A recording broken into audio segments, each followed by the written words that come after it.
ఓం శుభంకర్యే నమః. ఆదిత్యాయ చ సోమాయ మంగళాయ బుధాయ చ గురుశుక్రః శనిభ్యశ్చ రాహవే కేతవే నమః. గురుబ్రహ్మ గురుర్విష్ణుః గురుర్దేవో మహేశ్వరః గురుస్సాక్షాత్ పరబ్రహ్మ తస్మై శ్రీ గురవే నమః. అస్మత్ శ్రీ గురుచరణారవిందాభ్యాం నమః. శ్రీ శ్రీ శ్రీ గణపతి సచ్చిదానంద సద్గురుభ్యో నమో నమః. ధనుస్సు రాశి వారికి జూలై మాసంలో గల గోచార ఫలితాలను తెలియజేస్తున్నాము. శ్రద్ధగా ఆలకించండి. ఈ మాసంలో ధనుస్సు రాశి జాతకులకి జూలై 12 నుంచి కుజుడు 6వ ఇంట ప్రవేశము చేత షష్టకుజ ప్రభావం ఉంటుంది. కోపము విపరీతముగా పెరిగేటువంటి మాసము అని మనం అనుకోవచ్చు. ధనుస్సు రాశి జాతకులు చాలా కోపగ్రస్తులు అవుతూ ఉంటారు. ముఖ్యంగా తన మన అనేటువంటి భేదము లేకుండా ప్రతి ఒక్కరి మీద కూడా ఆవేశముగా మాట్లాడటము, ఆందోళనగా మాట్లాడటం మనం చూడవచ్చు. కాబట్టి కోపాన్ని తగ్గించుకోవటమే ప్రధాన లక్ష్యం ధనుసు రాశి వారికి. అప్పుల భారం పెరుగుతుంది, జాగ్రత్త పడండి. గతములో చేసినటువంటి కొన్ని తప్పిదాల యొక్క ప్రమాదములు ధనుసు రాశి వారికి ఈ మాసంలో ఉంటాయి. కొన్ని సందర్భాల యందు మీకే అనిపిస్తుంది, నాకు రెండు నాలికలు ఉన్నాయా అని. నిన్న చేద్దామనుకున్నాను, వాళ్ళు చేయలేకపోతున్నాను, ఇందాకే అయిపోతుంది అనుకున్నాను, ఇంకా అవ్వలేదు. మీరే రెండు ఆలోచనలు చేస్తూ ఉంటారు. నమ్మకం సన్నగిల్లేటువంటి సందర్భాలు కూడా ఉంటాయి. ఇటువంటి అప్పుడు వ్యాపారస్తులు కానీ ఉద్యోగస్తులు కానీ తొందరపాటుతో ఏ పని చేయకూడదు. అధికారుల నుంచి చక్కటి ప్రశంసలు లభిస్తాయి. అట్టే ప్రశంసలు, అట్టే చివాట్లు కూడా ఉంటాయి. రాజకీయ పరముగా లబ్ధిని చేకూర్చేటుకుని కొన్ని పనులని మీ ఆప్తులు చేయటాన్ని మీరు గమనిస్తారు. వారిని పట్టుకుని ఏదో ఒక రకముగా లబ్ధిని పొందటానికి మీ ధనాన్ని, సమయాన్ని రెండింటినీ వెచ్చిస్తారు. స్త్రీలు తమ యొక్క కుటుంబ సభ్యులతో చాలా జాగ్రత్తగా ఉండాలి. ఎందుకంటే మీ మీద ఉన్నటువంటి ఒక అపవాదు వల్ల మిమ్మల్ని నిందితులుగా చిత్రీకరించేటువంటి ప్రయత్నాలు జరుగుతాయి. మీరు అనని మాటని మీరు అన్నారుగా నిరూపిస్తారు. ఉద్యోగ స్థానాల యందు ఖరీదైనటువంటి వస్తువులని జారవిడుచుకుంటూ ఉంటారు ధనుస్సు రాశి జాతకులు జూలై మాసంలో. ప్రథమార్థములో విద్యార్థులు చాలా చక్కటి భవిష్యత్తును కలిగి ఉంటారు. విదేశాలకు వెళ్ళి చదువుకొనుటకు మీ యొక్క ప్రయత్నములు ఫలిస్తాయి. అప్పు చేసైనా సరే పిల్లలని విదేశాలకి పంపించుటకు మక్కువ చూపుతారు తల్లిదండ్రులు. కుమారుడి యొక్క ఆరోగ్య విషయమై మీరు తీసుకున్నటువంటి ఒక నిర్ణయం చాలా శుభసూచకంగా ఉంటుంది. అలాగే స్త్రీలు కుటుంబ వ్యవహారాల యందు, బంధుమిత్రుల యొక్క వ్యవహారాల యందు సానుకూలతగా స్పందించడం మంచిది. జీవిత భాగస్వామితో కలిసి మీరు చేసేటువంటి ఒక ప్రయత్నము సఫలమవుతుంది. తద్వారా ధనుస్సు రాశి జాతకులు చాలా ఆనందంగా ఉంటారు. ద్వితీయార్థములో మీ యొక్క భార్యకి కానీ లేదా ధనుస్సు రాశిలో ఉన్నటువంటి స్త్రీలు మీ యొక్క భర్తకి కానీ ప్రతి విషయాన్ని పంచుకోండి, ఏది దాచిపెట్టద్దు. అలా మీరు పంచుకోవటం ద్వారా వారికి ఉన్నటువంటి తెలివితో మంచి సలహాలను ఇచ్చి ఉపయుక్తమైనటువంటి పనులని మీ చేత చేయిస్తారు. ఆరోగ్యంగా కూడా ఈ నెలలో ద్వితీయార్థములో చాలా బాగుంటుంది. ధనుసు రాశి జాతకులకి ఇబ్బందులన్నీ కూడా తొలగుతాయి. కానీ మీరు అప్పు చేయకుండా ఉండాలి, కోపాన్ని తగ్గించుకోవాలి. కోపము విపరీతంగా పెరగటం అనేటువంటిది ఎవరికీ కూడా మంచిది కాదు. ఆ కోపములో ఆవేశ నిర్ణయాలు ప్రమాదాన్ని తెచ్చిపెడుతూ ఉంటాయి. కాబట్టి ద్వితీయార్థములో కోపాన్ని మరింత తగ్గించుకోవాలి. సాత్వికమైనటువంటి ఆహారాన్ని తినండి. బీపీ షుగర్లు అటాక్ అవ్వకుండా ఉంటాయి. ముఖ్యంగా కోపాన్ని తగ్గించుకోండి, నిజాయితీగా ఉండండి. ఒక్కసారి మనం ఓడిపోయినంత మాత్రం ఎప్పుడూ ఓడిపోయినట్టు కాదు, మళ్ళీ గెలుస్తాం. ఆవేశముగా ఎదుట వారిని కించపరిచే విధంగా దయ ఉంచి ధనుస్సు రాశి జాతకులు మాట్లాడవద్దు. ఈ జూలై మాసంలో ఉద్యోగములో కూడా తృతీయార్థములో కొన్ని మార్పులు చేకూరుతాయి. అయినప్పటికీ అవి తాత్కాలికము మాత్రమే, స్థిరమైనటువంటి మార్పులు కాదు. అలాగే రియల్ ఎస్టేట్ వ్యాపారం చేసుకునేటువంటి వారికి లాభదాయకమే. మీ మాటకి పట్టు ఏర్పడుతుంది. పొద్దున్నే మీ కాలకృత్యములు నిర్వర్తించుకున్న తర్వాత రియల్ ఎస్టేట్ రంగములో ఉన్నటువంటి వారు లక్ష్మీ గణపతి అష్టోత్తరాన్ని వినండి. స్నానము శుభ్రము అంతా అయిన తర్వాత మందిరం దగ్గర కూర్చుని లక్ష్మీ గణపతి అష్టోత్తరం వినండి, లేకపోతే చదవండి. తద్వారా రియల్ ఎస్టేట్ రంగంలో ఉన్నటువంటి వారు కీర్తి ప్రతిష్టలని పొందగలుగుతారు.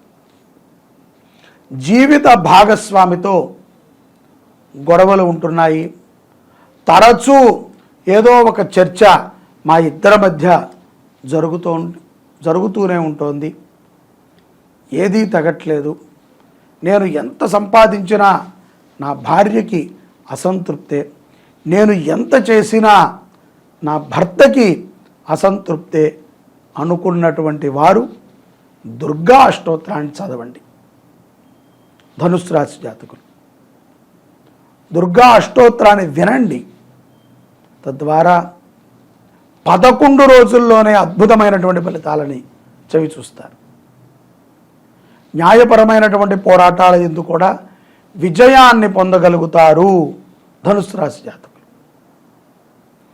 ఇంత నిక్షిప్తమై ఉన్నటువంటి ఈ యొక్క జూలై మాసంలో ధనుస్సు రాశి జాతకులు తాము చేసేటువంటి ప్రతి పనిలో కూడా దైవత్వాన్ని చూడండి. కోపాన్ని తగ్గించుకోవచ్చు. ప్రతి ఒక్కరితో కూడా ప్రేమగా మాట్లాడండి, అహంకారంతో కాదు. మన కింద ఉన్నవారైనా మన పైన ఉన్నవారితోనైనా వాత్సల్యముతో ప్రేమతో వ్యవహరించండి. విజయాలు పొందటం తథ్యం.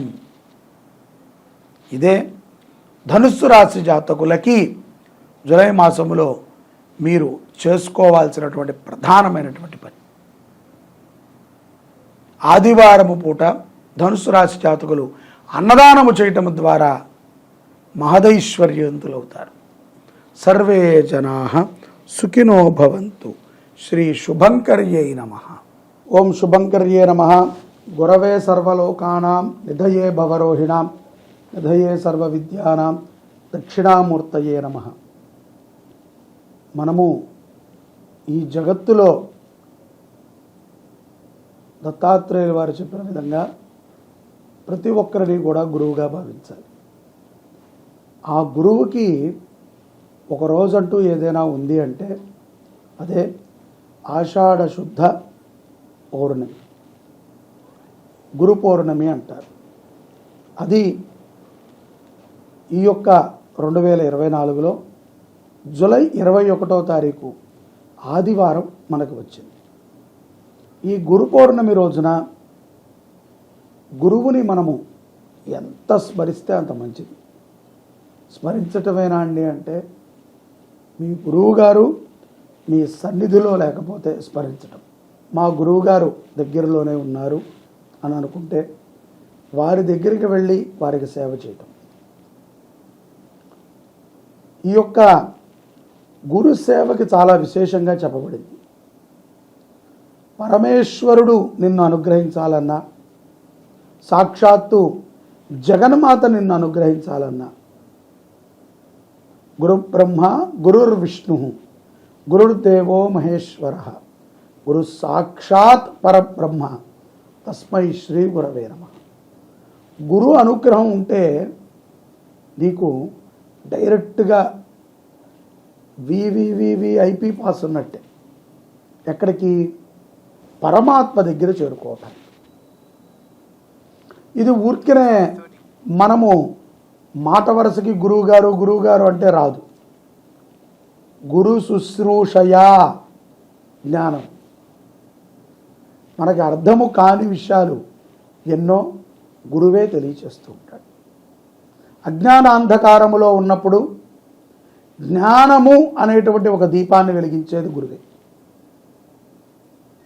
మాకు తెలుసులేండి, పుస్తకాలు చదివాము, పరిజ్ఞానం ఉన్నది, మా తాత సూపర్ మ్యాను, మా నాన్నగారు హీరో, నేను ఇంకా సూపర్ మ్యాన్ని అని మనం అనుకోకూడదు. గురువు అనేటువంటి వారు ఎవరి బుద్ధి అనుసారంగా వాళ్ళకి దొరుకుతాడు. బలవంతంగా శుశ్రూష చేసి బలవంతంగా గురువు గారిని పిండుకు తినేటువంటి వారు శిష్యులు కాదు. అలా మీకు గురువు గారి దగ్గర నుంచి ఏ విషయం తెలిసినా మీరు కాగుతున్నటువంటి నూనెలో పడ్డట్టే. ఎందుకంటే ఇష్టముతో గురువు చెప్పలేదు, ఎవరికో చెప్పుంటారు గురువు గారు, అది మీరు చేస్తున్నారు.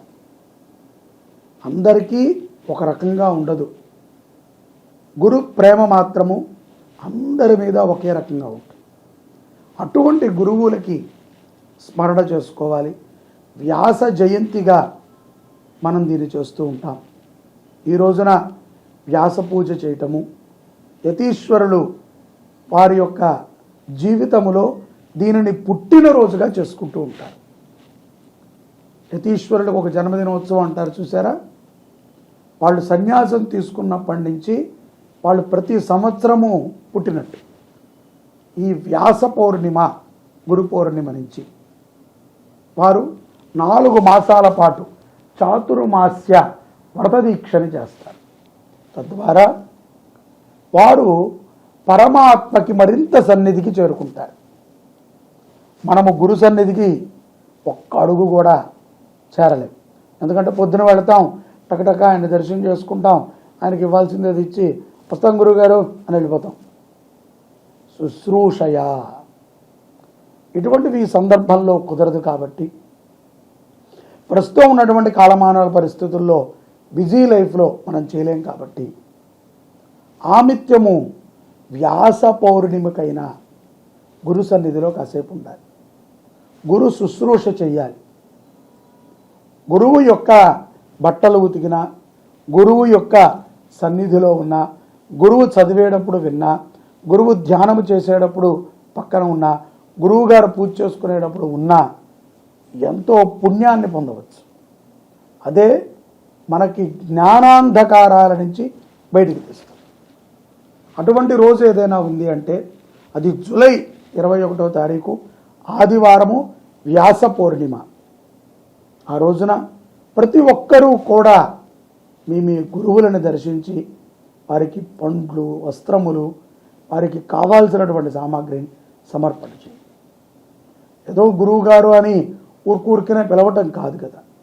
మనము ఒకళ్ళని గురువుగా ఎంచుకుంటే మనని చీకట్లో నుంచి వెలుతురులోకి తీసుకెళ్తారు. అందరినీ ఎంచుకుంటే తీసుకెళ్ళరు. ఒక్కళ్ళనే గురువు ఉండాలి. ఆ ఒక్క గురువుకి ఎంతమంది గురువులైనా ఉండొచ్చు. దత్తాత్రేయుడు చెప్పాడు అనేక మంది గురువులని. ఆ గురువులు అన్నీ కూడా ఒక గురువు తాటికి వస్తాడు. కాబట్టి గురువుని పూజించే రోజు ఏదైనా ఉంది అంటే అది వ్యాస పూర్ణిమ. మన కర్మలని కడిగేస్తుంది, మనకి జ్ఞానాన్ని ప్రసాదిస్తుంది. మీరందరూ గురు పౌర్ణమి రోజున మీ గురుదేవులని స్మరణ చేసుకుంటారని భావిస్తున్నాను. జై శుభంకరి.